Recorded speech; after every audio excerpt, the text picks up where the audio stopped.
이들 나라들보다 경제 규모와 인구 등 20분의 1도 안 되는 한국이 명품 소비 왕국으로 떠오른 이유가 무엇일까요? 구찌, 프라다, 샤넬 등 명품 업체들. 변장하고 한국에 고개 숙이는 이유. 호구일까 발판일까? 세계 명품 업체들이 한국에 몰려들고 있습니다. 30년 전 한국 시장은 이름 모를 패션 후진국의 하나였는데요. 이들이 몰려드는 가장 큰 이유는 한국에서의 매출이 팬데믹 이후 2배 이상 증가했기 때문입니다. 구찌, 프라다, 까르띠에, 몽클레르, 디올, 샤넬 등등. 이름만 들어도 알만한 세계 명품 회사들입니다. 글로벌 투자은행 모건 스탠리 보고서는 2022년 한국인들의 명품 구입 비용이 총 168억 달러 약 20조 8천억이라 밝혔습니다. 이것은 전 세계 어떤 나라보다도 압도적인 1위입니다. 1인당으로 환산하면 325달러 약 40만원입니다. 세계 경제 1위 미국도 1인당 280달러 약 36만원, 중국은 45달러 약 7만원을 소비하는 데 그쳤습니다. 이들 나라들보다 경제 규모와 인구 등 20분의 1도 안 되는 한국이 명품 소비 왕국으로 떠오른 이유가 무엇일까요? 서양 명품 업체들의 호구인 것인지 아니면 한국의 문화적 위상을 보여주는 청신호인지 정황을 살펴보았습니다. 까르띠에 소유주인 리치몬트 그룹은 한국은 2022년 매출이 전년 대비 두 자릿수 성장한 세계 유일한 나라라고 밝혔습니다.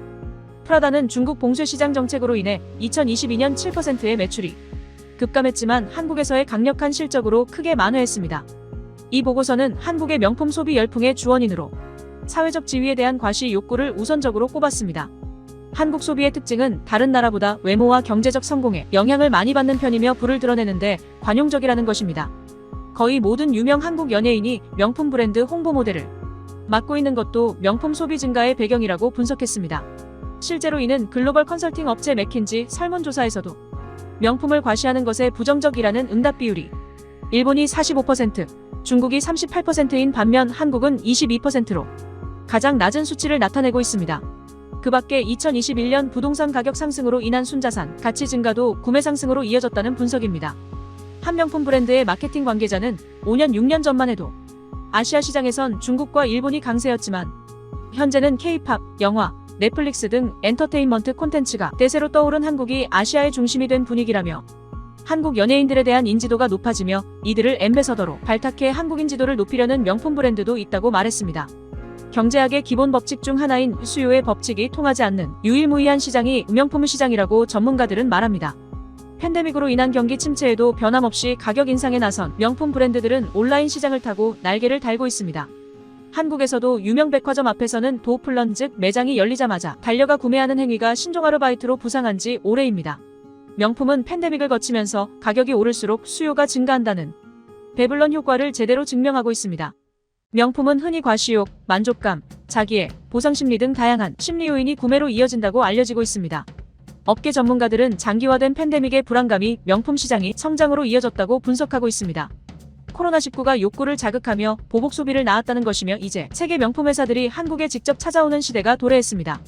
글로벌 컨설팅 업체 베인앤드컴퍼니에 따르면 지난해 전 세계 명품 매출은 3,530억 유로 약 472조 원으로 전년 대비 22% 성장했습니다. 이는 다른 산업 분야 대비 그야말로 독보적인 성장세이며 국내뿐 아니라 해외에서 일제히 가격을 올린 영향이 큽니다. 세계 최고 부자 명단에 전기차 테슬라의 일론 머스크 대신 베르나르 아르노 LVMH 회장이 오른 것은 주목할 만합니다. 프라다, 생 로랑 등 인기 명품 회사들은 한국은 가격을 올려도 구매율의 변화가 없고 활발한 소비를 보여 반가운 기색입니다. 국가별 샤넬 평균 가격 인상률을 보면 2019년도 아시아권에서 중국과 한국이 높습니다. 대만도 만만치는 않습니다. 중국도 한국처럼 코로나19 이후에 명품 수요가 줄지 않았습니다. 일각에선 브랜드 입장에서 다루기 쉬운 고객이라는 얘기도 나옵니다. 샤넬 측 관계자는 자신들은 조화로운 가격 정책을 실시하고 있다. 국가 간 가격 차이를 줄이기 위해 환율 변동 등 모두 고려하고 있고 유로화 기준으로 모든 국가의 제품 가격 차이가 10%를 넘지 않도록 조정하고 있다고 말합니다. 일부 언론들의 비판에 대해서 이들은 명품은 사치가 아니라 가치다 비싸도 사는 게 아니라 비싸서 사는 것이라 항변합니다. 명품의 가치는 독특한 아이덴티티를 일궈낸 브랜드의 역사와 전통까지 모두 품고 있는 것이기 때문에 명품을 착용하는 것은 곧 자신의 가치를 드러내주므로 소비자들은 기꺼이 지갑을 여는 것이라고 말합니다. 사실 한국인들의 명품 사랑은 지난 몇 년 사이 갑자기 일어난 유행은 아니며 이미 훨씬 오래전부터 있어 왔습니다. 이 같은 글로벌 명품 회사들의 러브콜은 5년 6년 전 방탄소년단, 블랙핑크 등 K-팝 스타들이 명품 앰베서더로 선택되는가 하면 최근에는 데뷔 1년도 안 된 16세, 19세 여성 5인조 아이돌 그룹 뉴진스 멤버들이 명품 앰베서더로 당당히 한국을 알리고 있습니다. 한국의 문화적 위상이 커지면서 한국의 셀러브리티의 영향력이 아시아를 넘어 국제적으로도 그 효과를 내고 있다는 반증입니다. 이탈리아의 한일간지는 한국은 세계 명품 시장의 별리라며 한국은 패션을 선도하려는 경향이 강하다고 보도했습니다. 한국의 유난한 명품 사랑과 맞물려 세계 명품 시장 판도가 변화를 맞으면서 일본, 중국에 이어 한국으로 집중되고 있습니다. 1800년대부터 수공업 공방의 유산이 오늘날까지 이어지고 있는 유럽 명품 브랜드들을 따라잡기는 쉬운 일은 아닐 것입니다. 2003년 영국 총리가 미국 대통령의 선 넘은 행동에 대해 영국은 작은 나라지만 강하다고 공개적으로 받아친 일화는 유명합니다. 총리는 더우리에게는 셰익스피어, 처칠, 비틀즈, 쇼 코넬리 그리고 해리포터와 축구선수 베컴의 왼발도 있담라고 근거를 제시했습니다.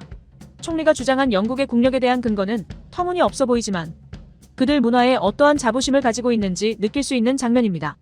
패션 분야에서 한국은 전 세계 패션업계가 주목하고 있는 주요 마켓 플레이스로 통합니다. 5월 경복궁 구찌 패션쇼는 이를 말해줍니다.